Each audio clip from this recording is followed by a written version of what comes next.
And thanks for staying with us. And now to Southeast Asia, where Myanmar's military has imposed martial law across more districts around the country following the deadliest day of protest since February's coup.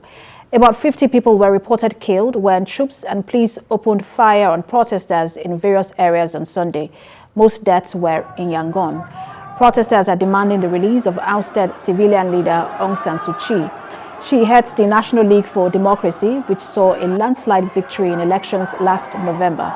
The military detained most of the NLD leadership after the coup, alleging voter fraud. No proof has been provided. And Professor of International Law Ademola Abass joins me in the studio to discuss this. Good to have you join us, Professor Abass. Thank you. This is the first time since this protest and the clash with protesters, or the force on used by military on protesters, that the military is now actually using the term martial law. Now, if this continues, because we're also now seeing protesters trying to defend themselves, if this continues, where could this lead? Well, thank you. It is anybody's guess, to be honest with you, because don't forget when they overthrew the government on 1st of February, the first thing they did was to declare a year-long emergency in the country. Now they've declared martial law, first in 2 districts of Yangon itself, which is the largest city. Now I think by this month they were already extending to other cities. Now, the question is, where does this lead? Is to be honest with you, it's all up in the air. And that is because they seem to have a free reign. The international community is not doing enough to actually rein back. Just yesterday, 50 people were killed, in cold blood, to be honest with you. That has taken the number to over 120 people so far killed since the crisis started. Now, the UN has done not a lot, apart from the President of Security Council coming out and issuing a statement, which is, again, is a very hortatory statement that doesn't really go anywhere. I mean, admittedly, because of China's pose and Absolutely. Russia. And that's where I was going to go next, because you talked about the UN. Let's be honest, the US and UN influence in that region, especially in Myanmar, has dwindled over the years. When you look at the first coup, and then now that has dwindled. So it really does rest on China to find grounds of compromise. But China seems to be laid back. Even though now its businesses are also now threatened in Myanmar. So why are we not seeing that pressure coming from China?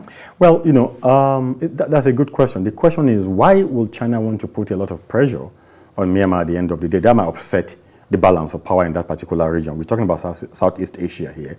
And what China is doing is just make sure that it fends off the United States, basically incursion, so to say, into that place. I mean, all the UN can do, the US can do today is probably what Biden came out to do, to say, look, it's going to stop Burmese or Myanmars from being sent back from the US, from being deported, and to grant them work permit in that particular, those already in the US. But in the region, what can the US do really? Biden is talking tough that he's going to impose sanctions on them. But Myanmar is looking towards China to be able to sustain its interests. So it's up now to China to see how it can create a balance between a Myanmar that is, its businesses were attacked, but don't let's get this wrong. It was attacked by the protesters, not by the military, but not by the junta itself. And the junta is doing everything it's cool to protect the businesses. And I think that's why they are declaring more martial laws to be able to protect all those things. We see now the UN Special Envoy has now arrived the country. It's a daunting task for the international community. So where can they find the ingredients for compromise?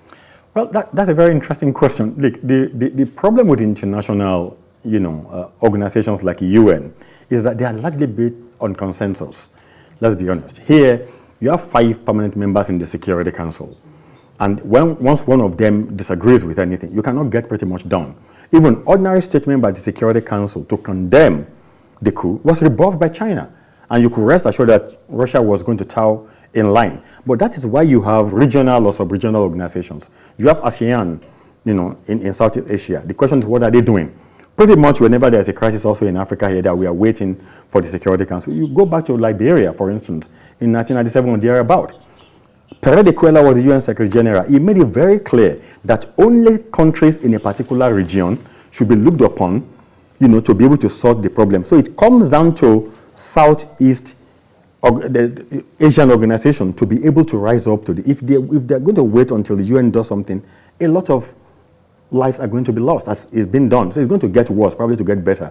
But ingredient, I don't think the UN today can find that effective and efficient ingredient in a short term. Maybe in a long time, talking about reconciliation and this and that, cooperation. The military is not ready to cooperate with the civilians. We don't even know where she is as of today. She was supposed to be on trial yesterday. Guess what? They didn't put her on trial. What was the excuse? There was network problem, internet problem in the country. Can you beat that? So there's a lot of game going on, but that is where the ASEAN has to actually step in to be able to do something decisive. These are extraordinary times in Myanmar. We'll see how things continue to play out, especially with pressure from the international community. Professor of International Law, Ademola Abass, thanks for talking to us as always. Thanks for having me.